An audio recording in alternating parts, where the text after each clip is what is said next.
welcome and thank you for joining the Hispanic Chamber of Commerce of Montgomery County. My name is Mauricio Vasquez. I am the Director of Programs of the Chamber, and I have the pleasure of being with Leon Seemann today. Leon is a management consultant with over 25 years of experience helping nonprofits and private businesses grow and thrive financially and organizationally by ensuring that they are well-funded, well-managed, and well-respected. Leon is a certified fundraising executive with leadership, strategic planning, operations, and fundraising experience. So I'm very happy to have Leon with us. We look forward to having a wonderful webinar on fundraising, especially for nonprofits. I've known Leon for some years now, since he was involved with Adventure Theater, and I had an opportunity to contribute at the board, and it's been great having Leon with us. To all of us who are here, thank you for joining us. You'll have an opportunity to ask questions directly at the end of Leon's presentation. So Leon, I know we have an hour that's packed of information. So without any further ado, the floor is all yours. Thank you very much, and good afternoon, everyone. I appreciate you joining me. We have a small but mighty group here, and I am much more of a conversationalist than a lecturer. So as long as time permits us and you have questions as we're going, feel free to ask. I may say that I'm going to answer that later, or I need to move because I want to get through certain things, but we will get to all questions. And as I said, I prefer a conversation rather than just speaking.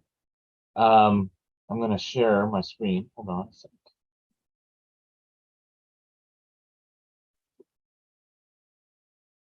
Can everyone see that okay? Yes, we can see your presentation. I'm also a person with theater background, as Mauricio said. So thumbs up, expressions, being emotive, very much appreciated. If you don't understand something, or I'm going too fast or too slow, also very appreciated. Let me turn on one more thing, because I just want to make sure I also have the chat open. Okay. And I also have the chat open in case you're more of a typer than a talker. All right, so what are we here to talk about today? We're here to touch on fundraising and what are the core components of fundraising and how to effectively get it all done. I imagine that we are dealing with different size organizations in the room. Just curious, how many here represent a nonprofit? Is everyone here a nonprofit? Okay. And of those nonprofits, how many are less than $500,000 annual budget? Okay, most of you. All right, so I imagine that getting everything done is a particular challenge, because there's always more things to do than people to do them. So when we're talking about fundraising operations, and I'll define operations in a second, what we're talking about is making sure these 5 key components are in place in order for us to get where we're trying to go. The first component is clear policies. Who's supposed to do what and when? How's it supposed to get done? 2, that there are procedures, like A leads to B, leads to C, leads to D, so that when something doesn't go right, we know where it fell off the track. So we want to make sure, and that it's easy to do it time and time again. 3, that we're able to honor the intentions of our donor. This is a key part of not only ethics, but US law. We have an obligation of care with regard to our funders' money. They give it with a specific donation, with a specific intent, and we have both a moral and a legal obligation to meet that intent. So any operations we have in fundraising, we need to make sure that we are meeting that. Just as an example of that,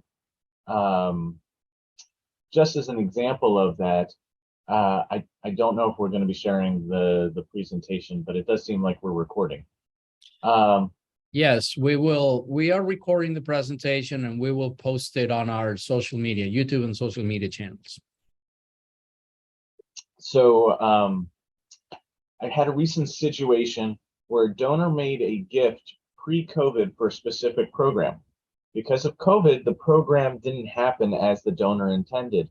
And now the donor is still waiting for that client to get back to them about how the money is going to meet the original intent.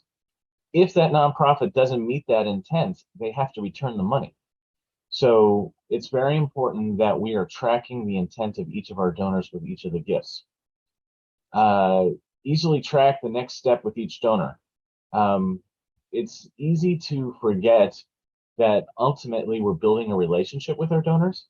And when we're trying to manage 40, 50, 150 relationships, as human beings, we're going to forget something. We're going to forget somebody's birthday. We're going to forget we said we were going to follow up. We forgot that, whatever we said we were going to do. So any good system needs to have some sort of reminder system to track and give reminders for when we are supposed to do that next step with that donor. And then the ability to get at any of the previous information we just said quickly. And that information is accurate. So these are the things that we're trying to put in place. Clear policies, procedures that can be done time and again, the ability to honor the donor's intent, to track where each donor is and what's the next step for each donor, and the ability to find that information quickly. So when I say the word operations, there is a business definition for operations. Operations is any system or process that converts things going in with specific things going out. So it uses the word inputs and outputs, but it's like, the classic example of operations is like building a car, right? What's the operations of building a car? You get the nuts, the bolts, the steel, the tire, you put them into the system, and then you get a car out of it. But operations really affects anything and any kind of deliverable. Most nonprofits are service-based. And so what we're actually doing is we're taking human time and human effort, and that output is like a service to the community. Fundraising is the same thing.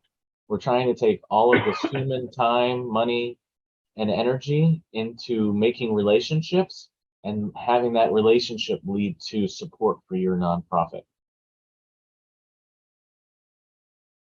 Another term I'm going to use a lot is called moves management. And this is the process by which we move a donor through the cycle. And we'll get to the cycle in a second. But so when you meet somebody, you find out that they're interested in what you're doing. And then you learned out more about them and you find that there's a specific program that you're doing they're interested in. So you bring them out to that program and they see that program. And then they decide they want to make a donation. So you have a conversation. So each step in the relationship is moving them forward. And that's why the industry calls it moves management. The last definition I want to give is accountability. I talked about in that second slide about our obligation, both morally and legally, to make sure that the intent of the donor is met. And so we need to have a system by which we know that what we said is done is done. And that's accountability in a nutshell. So any good system has ways to check to see if something didn't happen.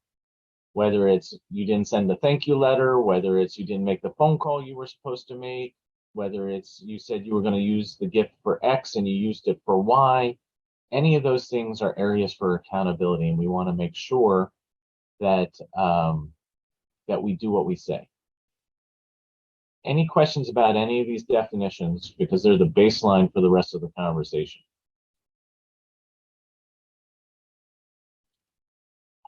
I think they're clear. Wonderful. And it gave me a chance to take a sip of water. So ultimately in fundraising, what are we trying to do? We're trying to do the job right. What do I mean by doing the job right? We want to make sure that the right person asks the right donor for the right amount of money at the right time for the right reason. There's a lot of doing things right. So again, who's the right person? Somebody that this donor has a relationship with which they trust them, right? People give to people. The right donor. There are many donors in the world. There are many generous people in the world, but they don't always want to give to what you are doing to make the world better. And in fact, I often look at fundraising as matchmaking, right? We are here to introduce the right funder to the right organization because they want to make the world a better place in a specific way. And you have expertise to make the world a better place in that way. And that's why we want to have the right donor in the conversation. If somebody is into protecting, just as a random example, somebody's into protecting animals, getting them into an arts organization may not make sense. If somebody's into making sure that children have access to their medical needs, getting them involved with environmental nonprofit might not make sense. So it's about matchmaking. We want to make sure the right donor is in the room. So now we have the right person, we have the right donor, then we get into the right amount, right? So people have different capacities to give. Some people might be very rich, but everything is tied into real estate. You know, they have 2 or 3 houses and they don't have the ability to make a cash gift right now. Or they have, a high salary and a low income, a low expense base because they like to live frugally. So they actually have the ability to make a good gift. So we in fundraising, we'll talk about it in a sec, have ability to research people and find out what their capacity is. So we want to make sure that we're not asking someone who can give a $20,000 check for $500. But we don't want to ask somebody for $500, the other way. I got lost. We don't want to ask a $20,000 donor for $500, and we don't want to ask a $500 donor for $20,000 because it creates an uncomfortable conversation and or a missed opportunity. The right time.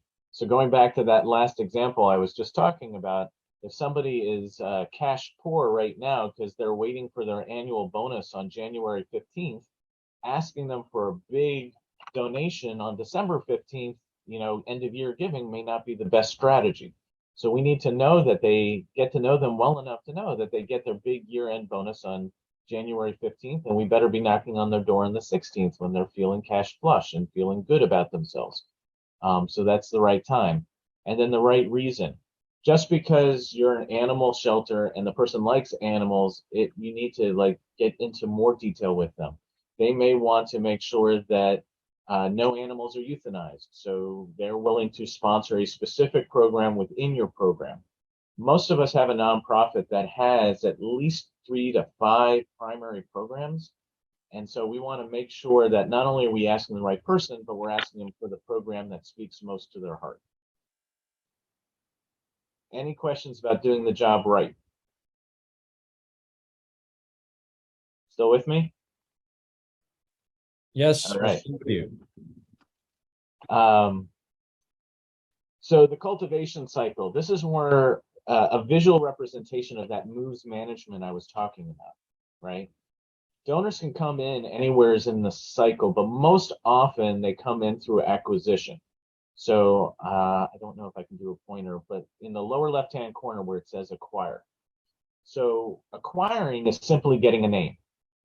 You can acquire a name by asking your current board members, give me a name. You can acquire a name by asking your current donors to give you a name. You can acquire a name by literally buying a list of names. They usually run anywhere from 50 cents to $2 a name, depending on how specific a list you want to get.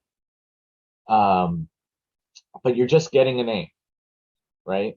So once you get that stack of names, you want to research it and find indicators in there that the person is likely to give you something. So that goes into the database, the center of the wheel. Then we want to take those names that we've acquired and start sifting them. We want to identify prospects. So again, we're looking at the database, looking for indicators. We find out that our donors all come from Montgomery County, so we can eliminate Virginia zip codes.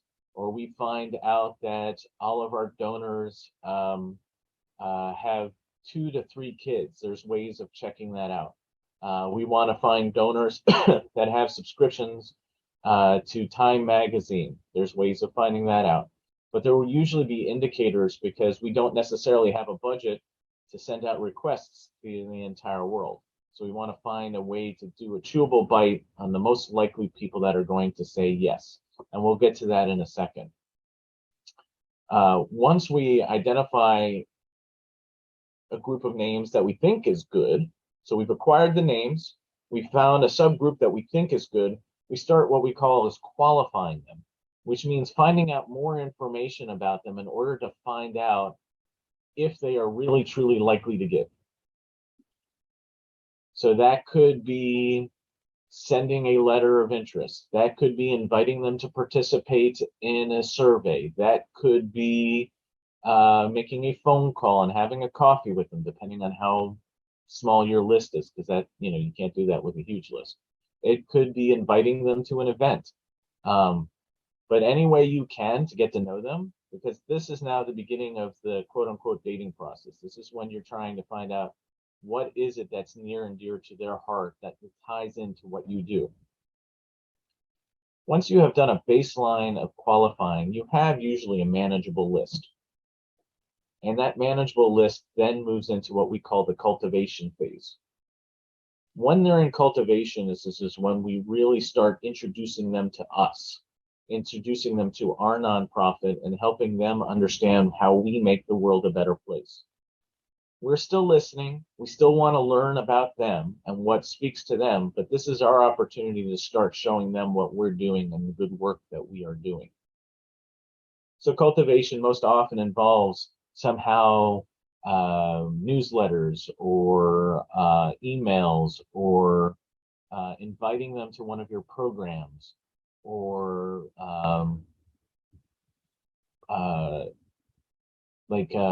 a letter from one of your clients, testimonials, that's the word I was struggling for, testimonials, anything like that that demonstrates, the good work that you're doing and your reputation.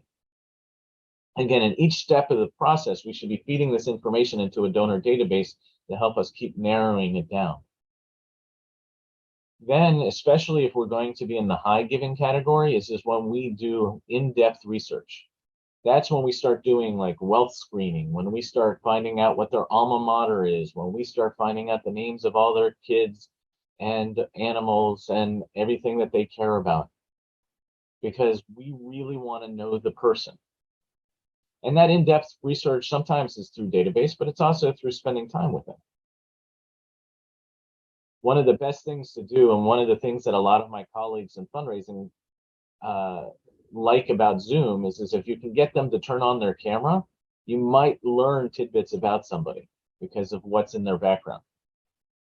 You might see pictures of them fishing, or you might see pictures of their kids, or if you can, the ideal, the best of the best is to have an in-person in somebody's own space, in their office or in their house, because you really get to know a person that way. And then and only then, when you have all the information in order to do the job right, because now we have the right donor, we have the right person asking them, we have the right time, the right amount, for the right reason, do we make an ask. And then once they say yes, we move them into what's called stewardship, which is they made an investment in you, they made an investment in making the world a better place, and now we have to demonstrate that investment paid dividends. We have to show them that the money that they gave you made a difference in somebody's life. And again, that could be an annual report, that could be a testimonial, that could be a tour of a facility or a program that they helped make happen. People want to know that their money made a difference. And then we start all over again. Then we start looking at everybody who gave a gift and then identifying who's likely to give a gift again, or who's to give a bigger gift, and then we qualify, and then we cultivate them towards that bigger gift, et cetera, et cetera. And that's the cultivation cycle. So when we are talking about moves management, we constantly have to know where the donor is. Is the donor in the qualification stage? Are they in the cultivation stage? Are they ready for an ask? Are they in stewardship? We always need to know where they are and what's the next thing we're going to do with them. How many of you have a conscious cultivation cycle where you're labeling your donors where they are in the process? Very good. You have people. Wonderful.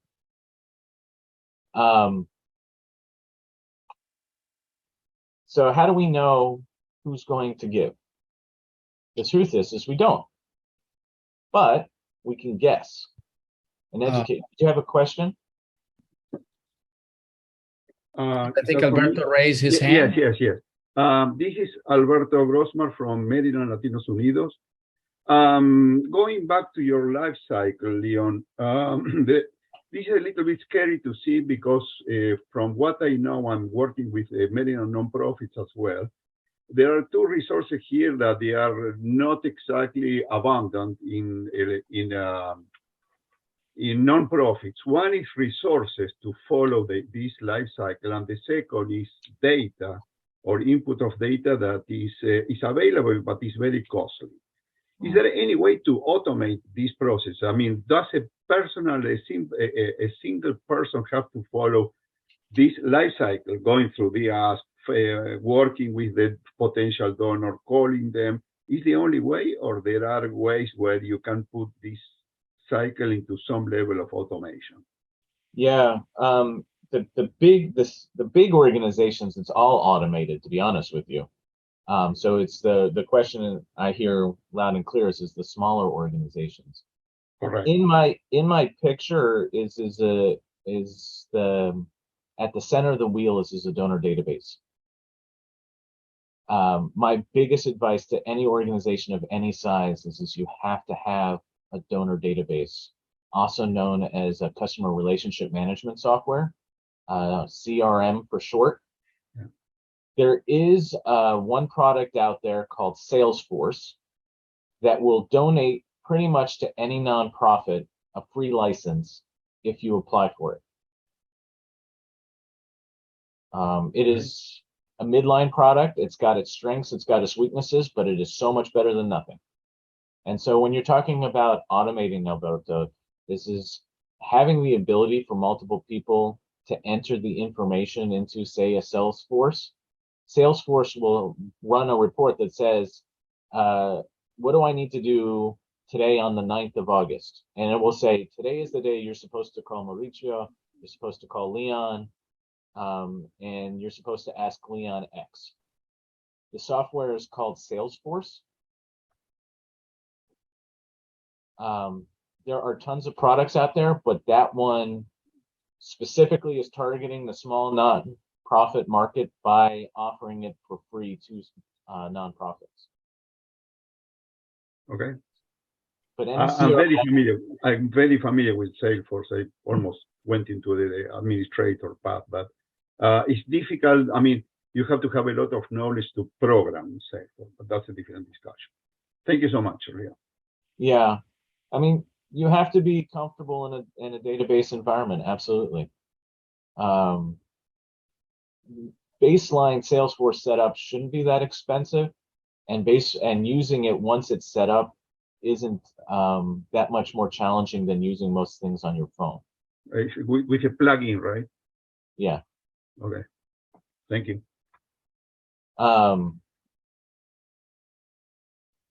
So what are we looking for? We're looking for affiliation, what I call the AAAs. Some people call LAI, which is affiliation, ability, and affinity. Affiliation is how is the person connected to your organization? Like, are they a client's parent? Are they a previous donor's cousin? Are they a friend of a board member? Like, how do you pick up the phone and get a hold of them? That's what affiliation is. Ability is often talked about as capacity. Are they a person who's in a position to make a donation? And affinity is like, how connected are they to your mission? So like before I was talking about people that are environmentally minded versus people who are animal minded versus people who are arts minded versus people who are medical services minded. You know, what is their affinity for what it is that you do? Of these three factors, anybody want to guess what the one that is the single biggest indicator of a gift? Linkage? You would think that, but it's not. No? Anybody else? You got a 50-50. Yeah, it's two left. I would say inclination. Yeah, it's inclination, because fundamentally fundraising, especially at the individual level, is about heart. And so the person might love you and have that connection, Alberto, but they have to have that affinity for what it is that you're doing to make the world a better place for a sustainable gift. Mm-hmm. Just a fun tidbit, just because I like fun tidbits, under the ability, the single biggest factor of someone who's not given to you before but may give a gift is his magazine subscriptions. They have found a correlation between people who sign up for magazines and people who make a random gift. Has something to do with that impulse buy mentality. So if you ever buy a list, you want to look for affinity. Look for affinity with a similar magazine subscription to what you're doing.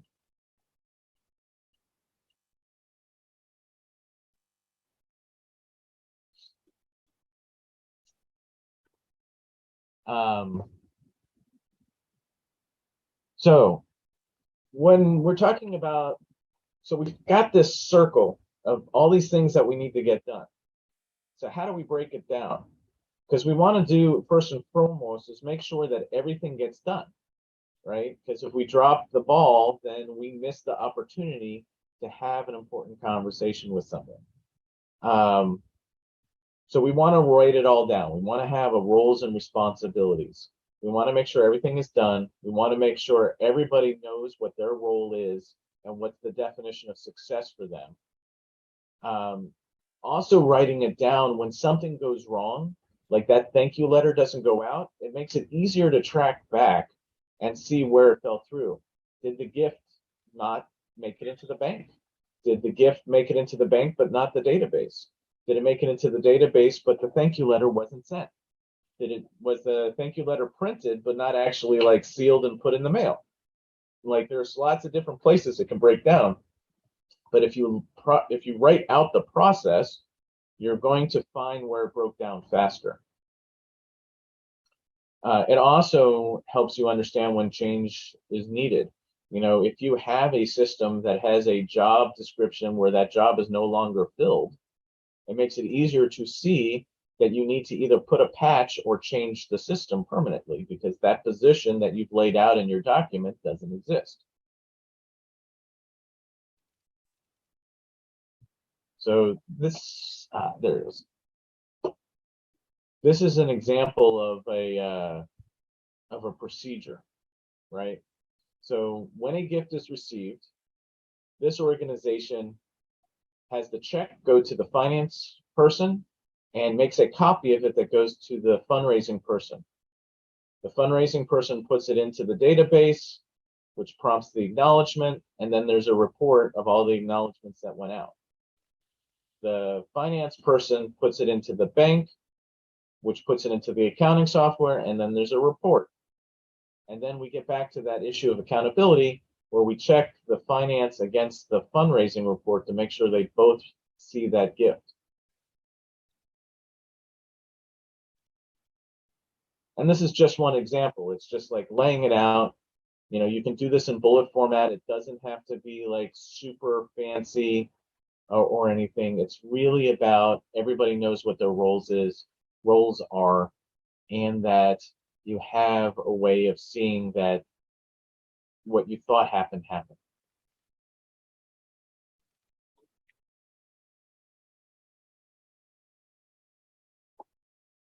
So here's the money shot. This is what it takes most likely to get everything done. Depending on your scale, it would scale with this. You need about 20% of your resources to go into acquiring new donors, identifying the prospects and making sure that they're quality prospects.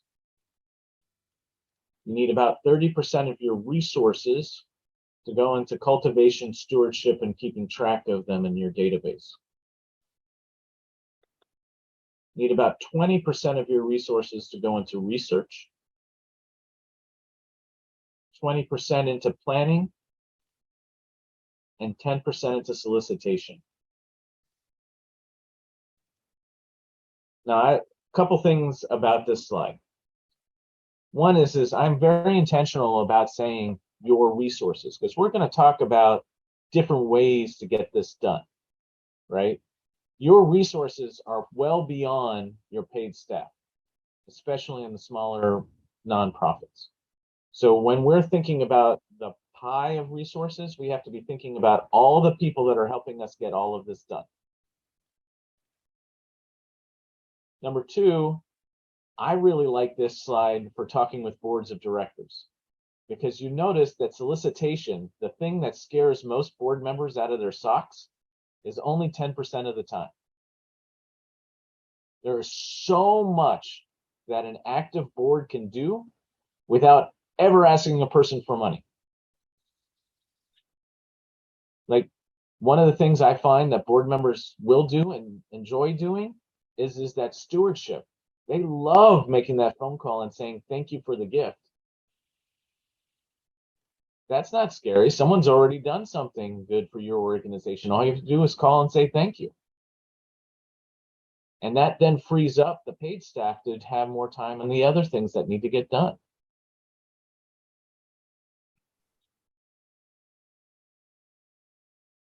So again, 20% on that acquisition, identity, data processing, 30% on cultivation, stewardship, and tracking, 20% on research, 20% on planning, and 10% on solicitation.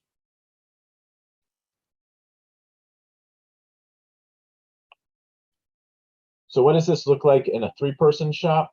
We're actually running ahead of schedule a little bit right now.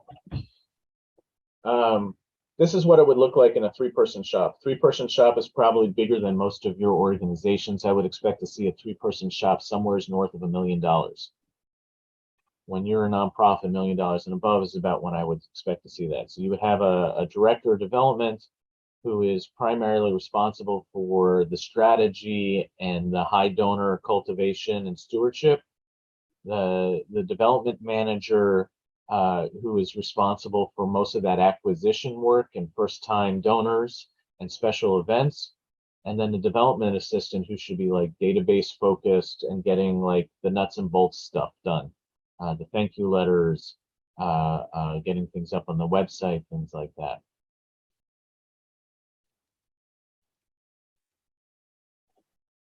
There's tons of specialties that you can add as you get to bigger operations. The first thing I always would add, and actually it's the second thing most nonprofits add, but the first one I would always add is a major gift officer.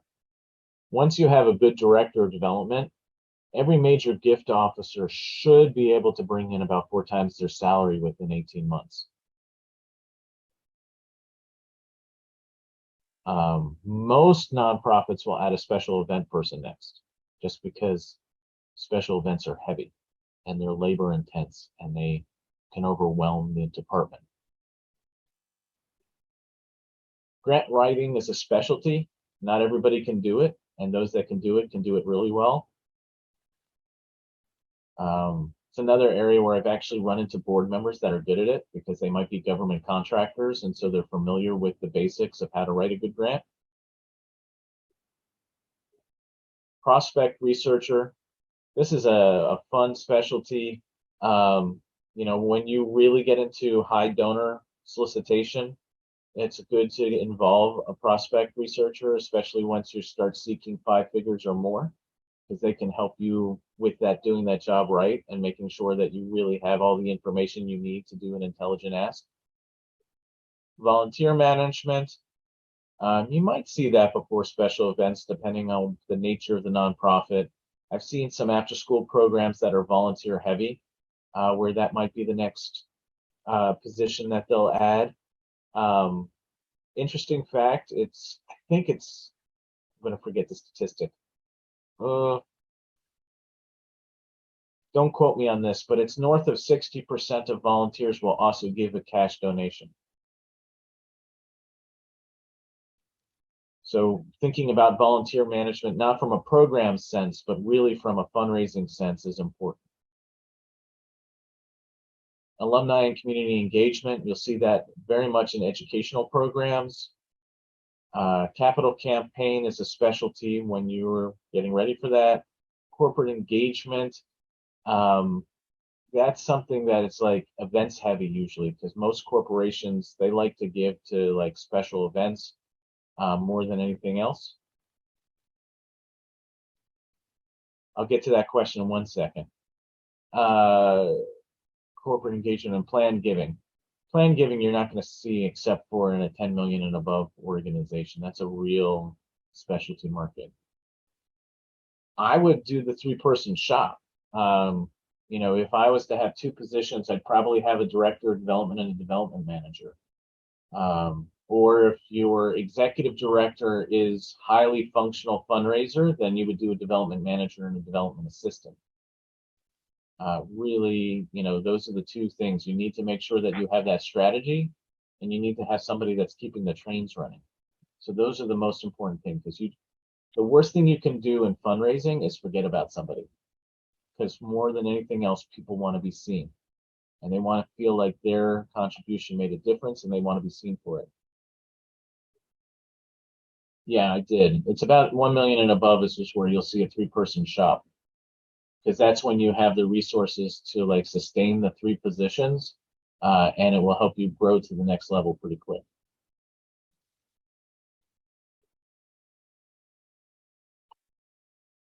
But let's not forget that there's other people in the mix, right? So there are board members, there are committee members, there are volunteers.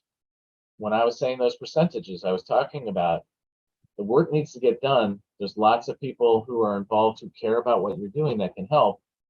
So like if you have a board committee that wants to handle pretty much most of the stewardship, that then makes the professional staff available for those solicitations. If you have a board member that's really good at writing those grants, that frees up a lot of time, especially by the 2nd or 3rd grant. Sometimes it's an investment, right? It takes the time to get that committee up and running, but you have to think about it long term, and how that short-term investment of like, this is heavy to teach this committee how to do what I need them to do, but then they're going to be able to take over a piece of it. So I think this gets to the 2 questions that came in. So how do I know when I'm ready for more? When do I add the next piece of the puzzle? Right now I'm a 1-person shop. When do I go to a 2-person shop? Or I'm a 2-person shop. When do I go to a 3-person shop? So first, you're looking for when the jobs become overly concentrated in one area. If your development manager is spending all of their time writing grants, it might be time to bring in a specialist for writing grants. If your development manager is doing only special events, like that's 75% of their time, maybe you should be bringing in somebody to help with special events. If your executive director is spending more than 50% of their time on major gift solicitation, maybe it's time to bring in somebody to help with major gifts. So that's one indicator. When one person starts to be focused on one of those specialties, or revenue is growing in a specific area. You know, suddenly you're starting to get big gifts. So now you need somebody to keep track of all these big donors. That might be a way to, you know, an area. Or your special events, the corporate giving started to take over. So then that would be something that you might need a specialist in that. And also the big thing that I think is a strong departmental leadership. If you have a really good director of development, you could handle infinite number of major gift officers. You know, because honestly, major gift officers, they're like pirates. Like they should be given their budget, their goals, and left alone to do what they do, as long as they are representing the organization in good faith. Because ultimately, at the end of the day, they're only judged by, you know, how much they bring in. So a strong director of development knows how to manage major gifts officers.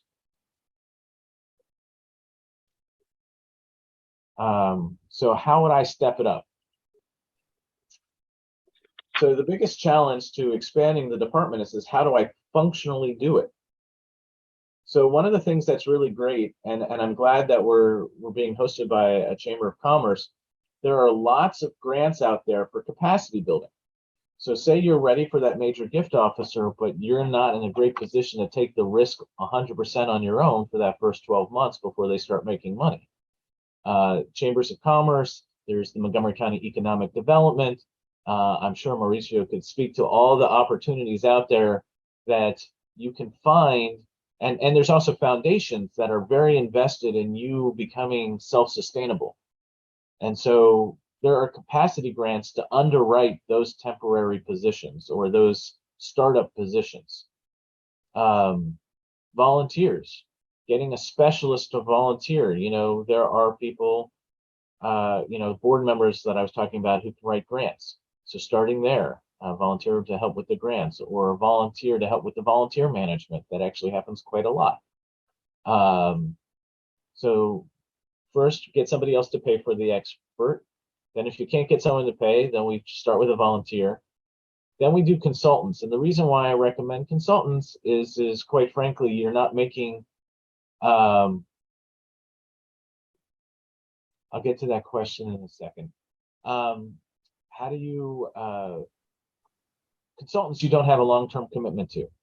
We're nonprofit people. We lead with our hearts. We hate hiring someone that we can't guarantee a job a year from now. Even somebody who's not successful at their job anymore, we have a hard time letting go sometimes. So starting with a consultant is a good way to see if you're ready for a grant writer, a major gift consultant, or you know, special events consultants. There's tons of special events consultants out there that can help you with that. And then when you're ready, part-time. By the time you get to part-time, you probably have a horizon by which you can afford a full-time position to cover that area.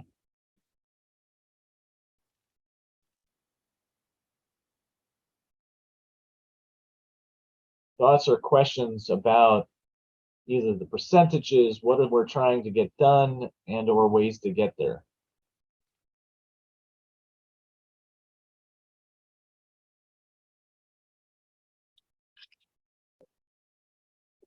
Leon, so we have a question in the chat.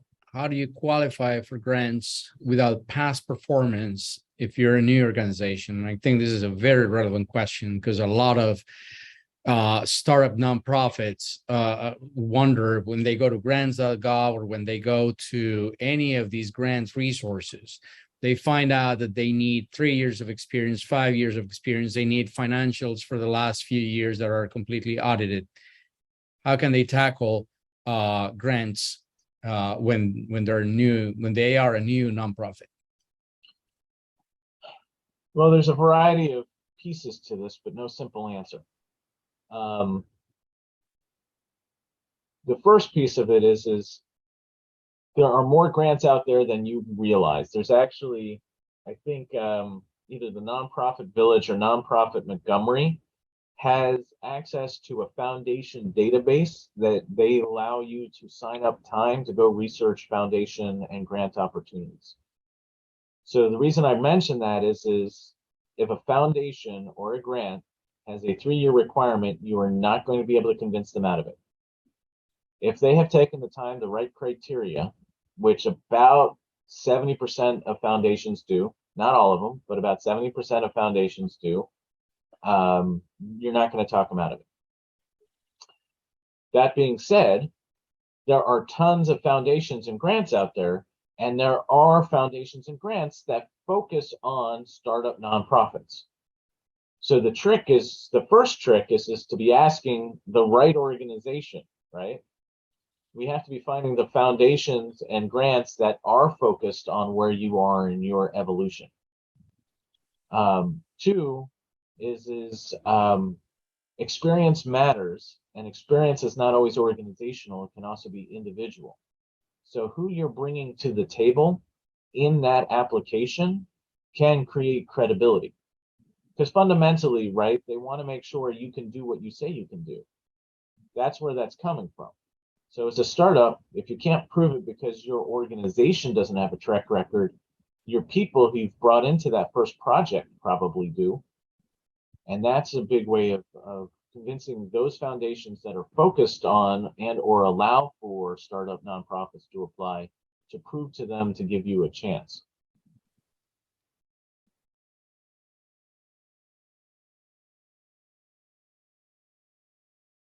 Other questions?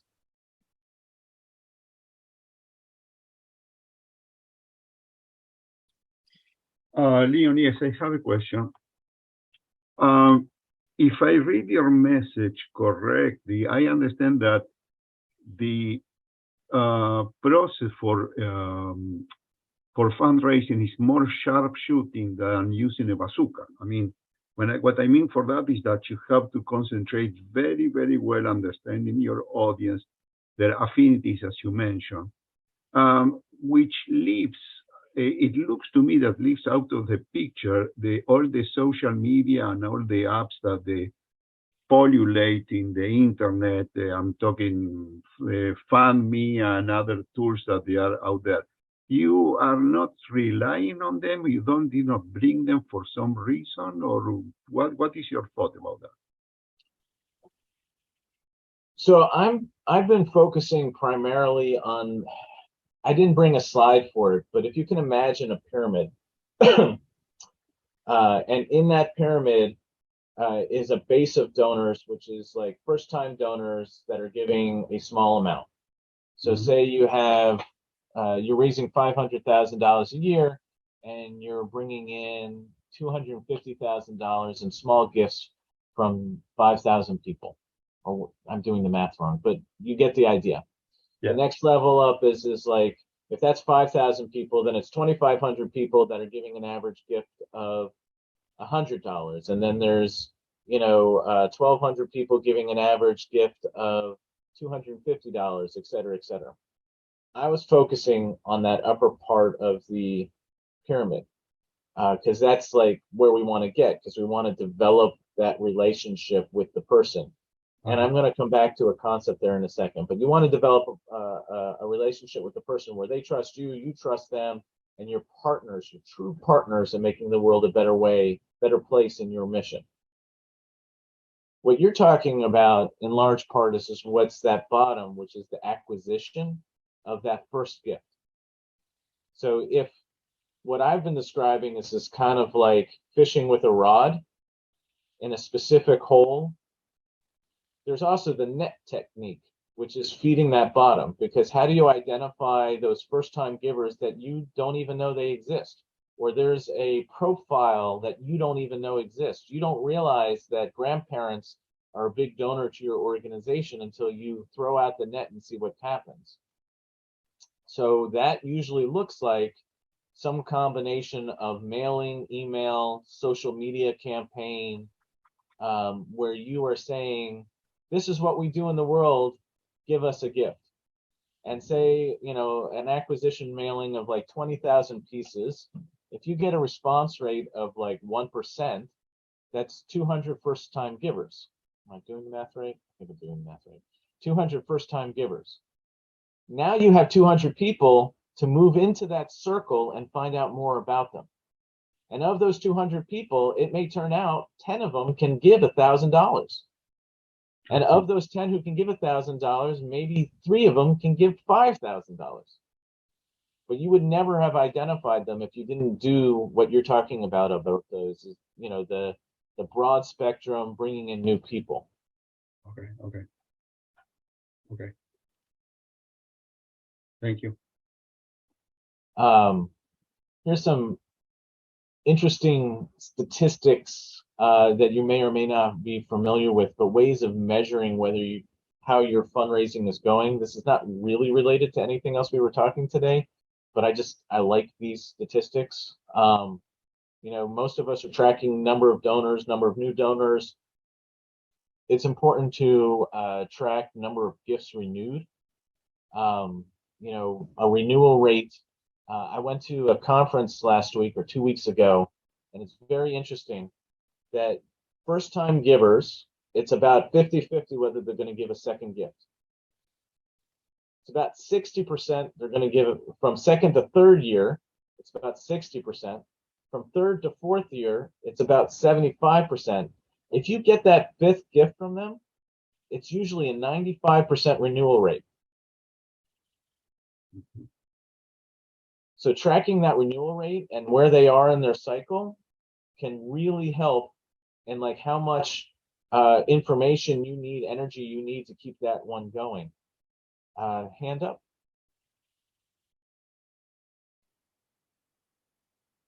Thank you, Leon. I appreciate it. I have I guess a question. I was generating some letters to send out to potential prospects, but I wasn't sure what to ask. So I put it in a packet of platinum giving, gold giving, and that type of giving. And then I said, if you're not able to, I haven't sent it yet, so I'm trying to get some input. I said, if you aren't able to give on any of those levels, whatever level you are able to give on will be appreciated. Is that good or is that not recommended? Are these people that have given before? This is our actual first letter going out. We're actually showing the cost per student to attend this program. That's what we wanted to do, show the cost and then ask the donor or to sponsor a particular a victim, because we're dealing with victims of domestic violence. So we wanted to ask a donor to support a victim on one of those particular levels. I think one of them was like $2,500 for whatever, to be a partner or to sponsor, become a partner with us. If not, then we were asking for sponsors or to give at any level that you were able to give. So this is our very first letter that we're sending out. I understand the gift levels, very common feature. I'm asking, who is the mailing going to? How did you determine who you're sending it to? I met some people and just basic people that I've actually talked to who said send letters. And so I was just going to send them like to other nonprofits and to people that I knew and to people in that organization type. Okay. So you're doing a captured list where you think you've already identified the affinity. So there's a big debate in the community about whether you do an open-ended ask on the bottom of it or not. Please give 25, 1,000, 500, 250, or whatever you're able to give. It depends on your measure of success. If you're looking about lifetime giving, which is a statistic that's actually not on my screen here, that conference I was at spent a lot of energy on lifetime giving, meaning like in their relationship with your organization, how much have they given total to date? We don't want to measure donors in just one gift. We want to measure them in their entirety, is the theory. Because going back to Alberto's example of the acquisition, throwing the net out, it may cost me $20,000 to send that mailing out, and I may raise 10,000 and get 200 first-time donors, but those 200 first-time donors might end up having a lifetime giving of $40,000 to the organization. We don't want to judge it just on that first gift. So there are statistics that say if they give less than $100, you'll never get a move the needle gift from them. And so people who look at that say, okay, I'm not interested in any gift under $100 because the amount of time and energy for that gift over time is not going to be worth it. There are people in the camp that says every dollar counts, and that's a new relationship I have where that person may never give a big gift, but that person feels good about my organization because they're giving $50 a year forever. And so therefore, that person might introduce us to somebody who can give a move the needle gift. So you can make an argument either side of that open one. Most things that we do in fundraising, we get into the science of it. So is there a reason why you can't do what we call an A/B test? Send some people one version and some people the other version and see what happens and learn from it? Sure, I can do that, but how would I know which version to send to who? You would do random for scientific process. You would do random selection. You would Okay. just take the list and you would randomly give half of it one person and half of it the other, and hopefully the random selection will make it so each half is similar enough. Oh, okay. Okay, that sounds good. I'm willing to try it. I mean, I'm willing to try anything for the most Well, part. it depends on how big your list is. The bigger the list, the more an A/B test is meaningful. So like, if it's a 20-piece mailing, it may not be meaningful, but if it's like 1,000 mailing, it could be meaningful. And you can learn Oh, something from it. oh, okay. Okay. Well, the list isn't that big yet. Okay. Other statistics, response rate. We want to see how many people are responding to something. Annual rate of growth is just dollar amount year over year. Attendance events. Prospects being managed. So that's an interesting statistic with regard to major gift officers.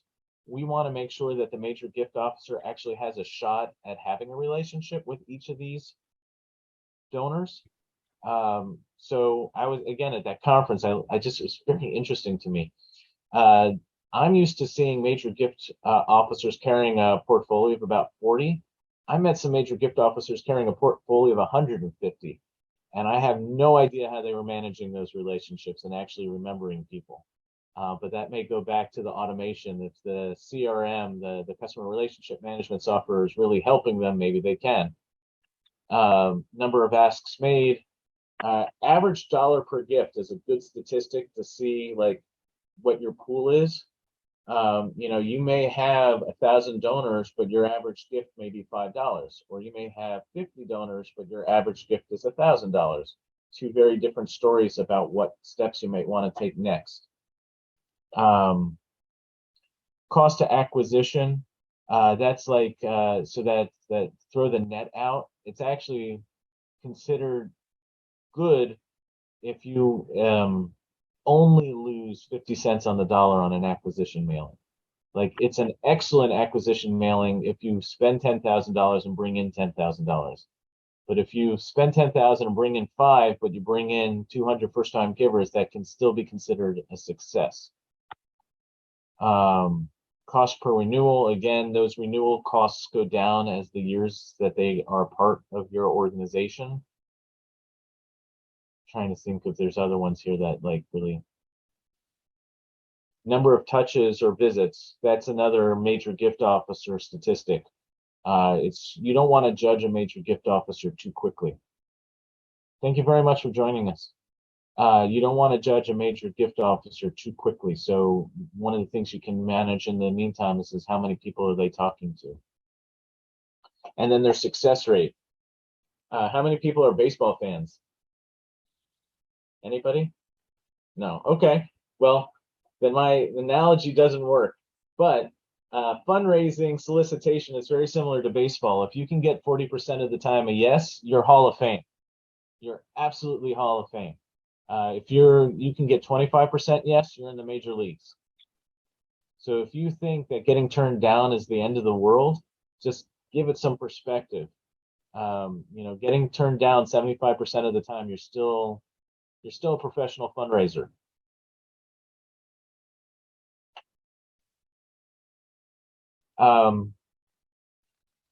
Leon, I was told to keep it to an hour, so like Hmm. I'm getting down there. I always want to make sure that you take something home with you and actually make something happen, because my personal motto is what you learn today won't mean anything unless you turn it into action. So here are 3 ideas that I had, but I'm open to other ideas of what you could do to take something away from today. So like write job descriptions for everybody in your department, or write a process and procedure manual. Evaluate your database, and if you don't have one, get one. But I'm open to questions and other thoughts for good immediate actions from today's presentation.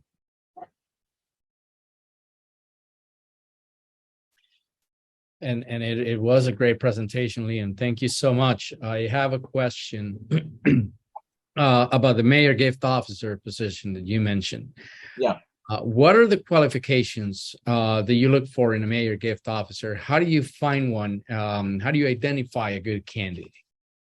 It's a fabulous question, because there are more major gift officer opportunities than people. So at this point, right now, I'm looking for characteristics, not experience. First and foremost, they have to care about people. It has to be somebody who's interested in developing relationships and sees people. And you know the difference between a salesperson who sees you and a salesperson that's only concerned about closing, right? We've all seen it. We've all experienced it. If an individual that you are interviewing genuinely cares about people, they are likely to be good at major gifts. Number two is they can't be afraid of being told no and failure. As I said, a successful major gift officer is successful 25% of the time. So if they're going to shut down every time somebody says no to them, they're not going to be in a healthy. They're not going to be. It's not a healthy job for that person. So kind of like a fearlessness about it. Cares about people and sees people. It's more than that. It's also like they really remember details about a person. They are good at schmoozing. Like they really enjoy spending time and getting to know people. Something else I want to put in there. Oh, and goal-oriented. They have to be able to keep their eye on their sales goals and driven by them. I mean, there's many ways of doing it, but you can find them in sales positions right now. You can find them in customer service positions right now. Former lobbyists are great at this. They won't necessarily take the salaries that we can afford to give them, but somebody who's a retired lobbyist could be a really great fundraiser.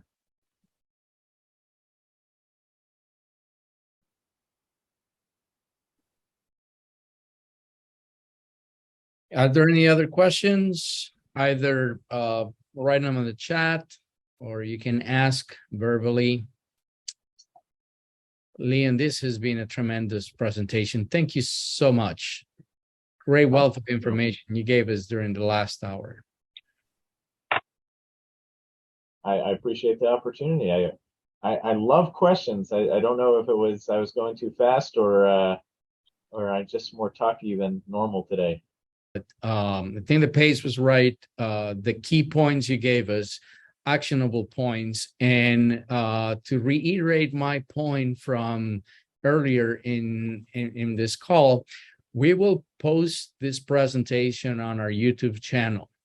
So if you want to reference the main points that Leon mentioned in this webinar, you'll have access to the video on our YouTube channel, and we'll make sure we send that communication to everybody once we post this video in about a week or two. And we hope to have more of these presentations with you, Leon, sometime in the near future. There's so much more about consulting, and there's so much more for nonprofits than you can possibly cover in an hour. So we hope to continue this conversation with you. All right. Thank you.